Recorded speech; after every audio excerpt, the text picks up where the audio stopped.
Welcome to Byte-Sized Tech. So Google just dropped its whole new lineup of hardware. But this year, the story isn't really about faster chips or brighter screens. Nope, the real headline is artificial intelligence. Google is betting big, and I mean big, that a smarter, more proactive AI can completely change how we use our devices every single day. All right, let's dive in and see what that future actually looks like. So here's what we're going to cover in this explainer. First, we'll talk about how Google presented all this new tech, which was different. Then we'll get into the real brains of the operation, the hardware and AI behind it all. After that, we'll break down the new Pixel phones, the cameras, and the new wearables. And to wrap it all up, we're going to ask that big question. What does this huge bet on AI really mean for us? All right, first up, the event itself. Google basically threw out the entire tech keynote rulebook this year and did something else entirely. Yeah, that quote from The Verge pretty much nails it. Instead of a standard, stuffy keynote, Google put on a full-blown late-night talk show. We're talking Jimmy Fallon as the host, a studio audience, celebrity guests, the whole 9 yards. It was a really clear signal that they want this AI-powered future to feel fun and accessible to everybody, not just us tech nerds. So, what's actually powering this new AI-first world that Google is building? Well, it really all boils down to two key pieces: a brand new custom chip and a much, much smarter digital assistant. The engine inside every new Pixel device is the Tensor G5. This thing is a beast. It's a custom-built chip using a super advanced 3nm process, which just means it's incredibly powerful but also really efficient.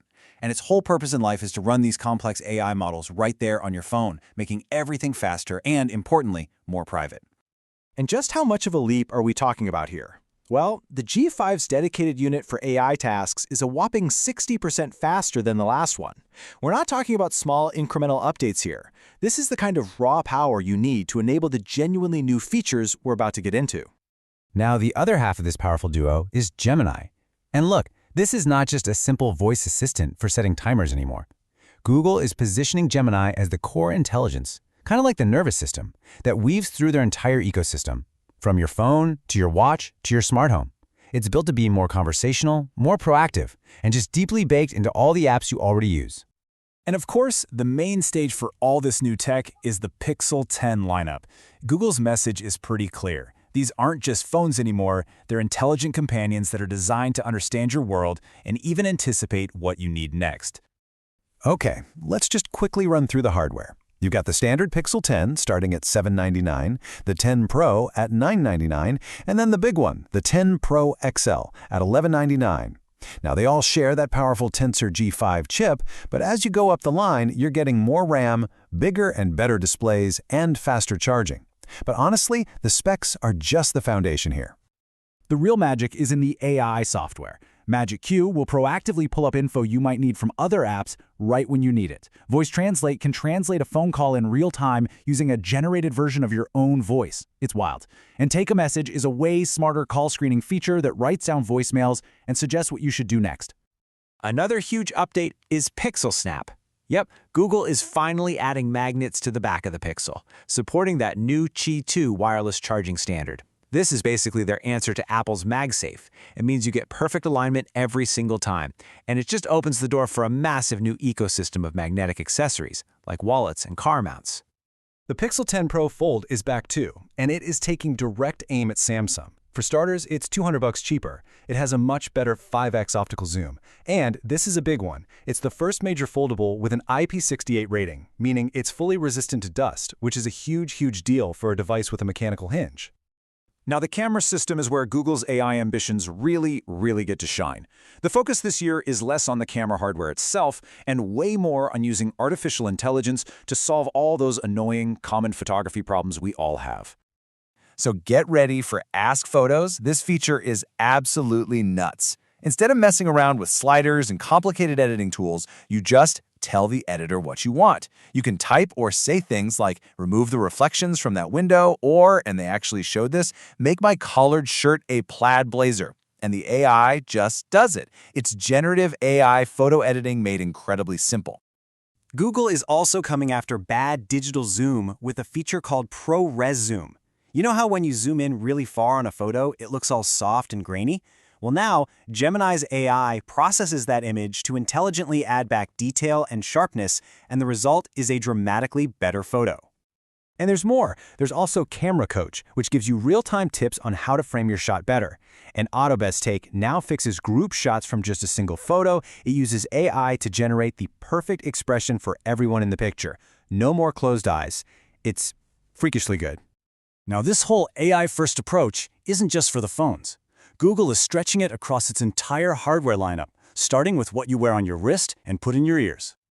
The new Pixel Watch 4 got a massive upgrade. The screen is bigger and way brighter. Charging is a lot faster, and it's even more repairable. But probably the biggest new feature is Satellite SOS. If you're ever in trouble and you don't have cell service, you can now contact emergency services right from your watch. That's a potential lifesaver.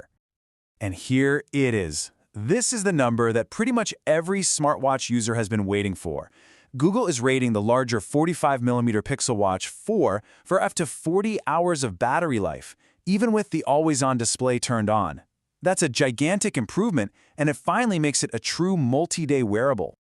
And for your ears, we've got the new Pixel Buds 2a.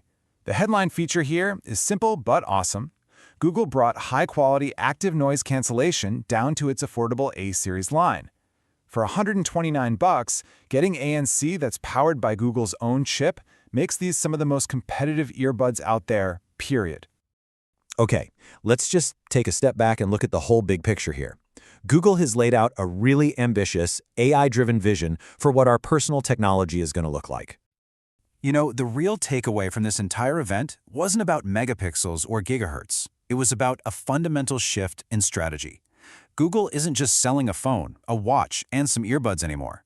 They're selling a single, intelligent ecosystem, with Gemini AI right at the very heart of it all. But that vision, it isn't without its critics or its trade-offs. As this quote from Tom's Guide points out about the Pixel Fold, just because a device is smarter doesn't automatically make it the better choice for everyone. Sometimes, practical things like how heavy it is or how thick it is, they still matter more than having the fanciest AI. Which brings us to our final thought for today. As all of our technology becomes more intelligent, more predictive, more proactive, it's really worth asking, what is the trade-off for all of this convenience? Sure, we gain these powerful new abilities, but what about things like privacy or control, or maybe just the simple act of doing things for ourselves?